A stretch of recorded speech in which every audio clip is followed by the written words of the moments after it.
Hi, I'm Randy Gage, and they've asked me to talk about the two most frequently asked questions I've gotten for the last 120 days. And they are this: Randy, why did you get back in the network marketing business?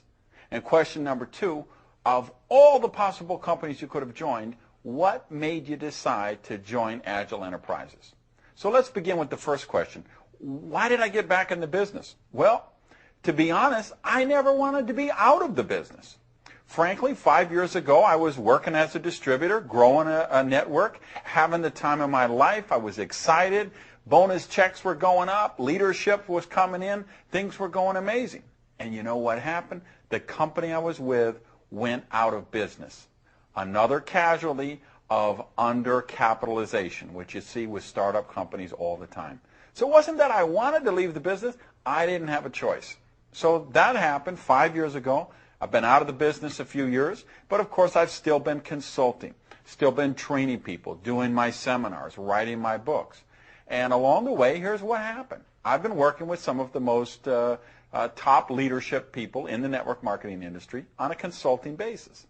And I will flat out tell you this: I have created more MLM millionaires and MLM multimillionaires than anybody alive. And I'll stack that against anybody. I mean, you send in Mike Wallace and the 60-minute camera crew, you come to my office, we'll start taking out files, and I will show you company after company after company after company where I've trained the #1 worldwide or #1, 2, 3 worldwide. I've got companies where I train the top 10 or top 20 payout leaders worldwide.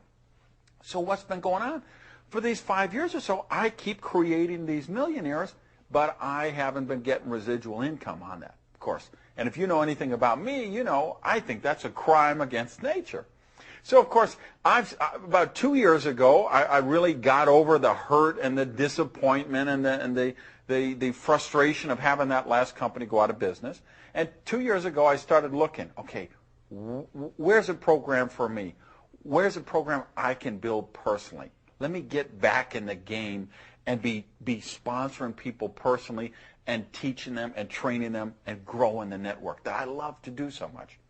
With 2 years I looked, and I looked at company after company after company. And you know what? I couldn't find one to join. I'd find some. I liked the products, but I thought the compensation plan was lousy. I had other ones. I tried the products made me sick. I had some that I just felt the management wasn't there. I felt like they didn't have money. Like I didn't think they're going to be here a couple years from now. And I was looking for a situation where I could create wealth. Not just an income. I have an income. I'm a multimillionaire, okay? I didn't join the business again because I wanted to make $5,000 a month. You know, honestly, if I wanted to make $5,000 a month, I'd get a paper route, okay? I joined the business again because I wanted to create residual income cash flow machine, something to create dramatic legacy wealth. So what I was looking for was the company I thought would be the next billion-dollar company. So again, I tried this company, that company. I couldn't find all the factors right. 2 years this is going on. Got really serious the last 6 months or so, where I'm really sampling products and reviewing videos and looking at compensation plans. And I happened to bump into Eric Worre at a generic network marketing event where we were both speakers. He asked me what's going on. I said, Eric, you can't believe it. I'm actually looking for a program to build myself. Almost 2 years I'm doing this. I haven't found one. He starts to laugh. He says, Randy, I'm doing the same thing. I said, wait a minute, Eric, you just started a media company. I know you raised $8 million. You're CEO. Why would you be looking for a network business again? He said, Randy, even with the money I raised, even as a CEO, they could never afford to pay me what I could make back in the business as a distributor. And I've got a company out of Utah. I've been hearing a lot of buzz about it. I've taken some of my own money. I've hired an investigator. I've been doing my due diligence, and I'm checking it out. So I said, Eric, you let me know. If you really think it's the right, if this is the one, you call me and I'll be on the next plane out. He calls me up, Gage, get out here. I get on a 6 a.m. flight. I fly out to Utah. And it was on that plane ride there that I put a pen to the pad and really looked at the compensation plan. And that was the point that I really understood the leverage matching bonus. And when I got that, I was about hallucinating, okay?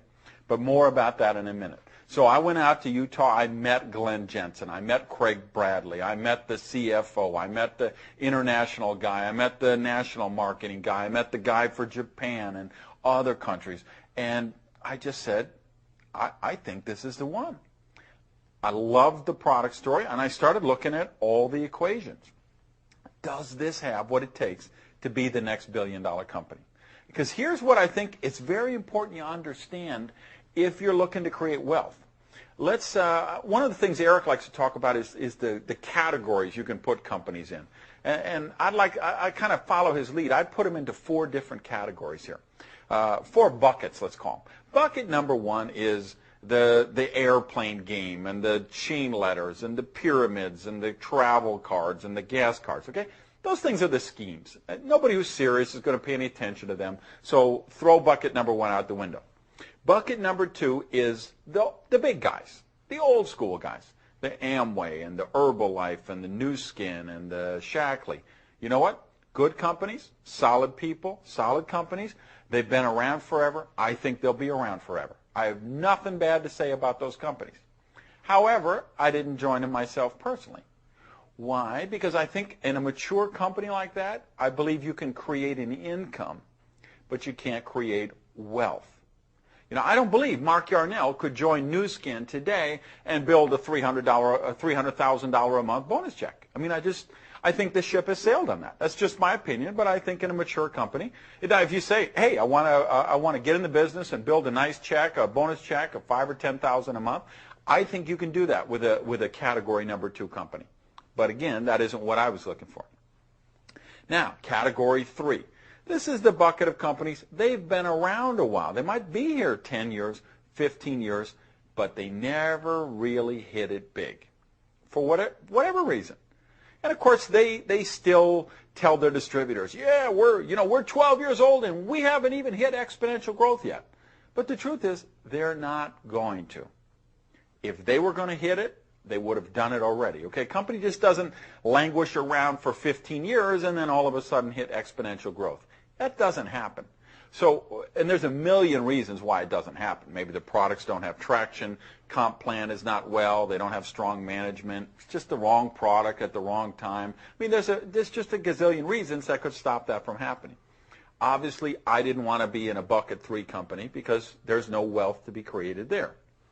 What's the first, the final bucket? Category 4, that's the new company, the startup company that actually is going to hit that exponential growth curve and become the next billion-dollar company. Now, nobody's a fortune teller, nobody knows for sure, but there's clues. If you look at the companies that did make it, if you look at the firms that hit the exponential growth, there's certain criteria that have to be met. There's certain factors there, and that's what I looked for with Agel. That's what I found with Agel. So if you ask, how did a guy like Randy Schrader, a guy like Eric Worre, a guy like myself, a guy like Antonio Adair, how did these 4 multi-million-dollar producers all find our way independently to the same company and believe that it's the next multi-billion-dollar company? It's those criteria.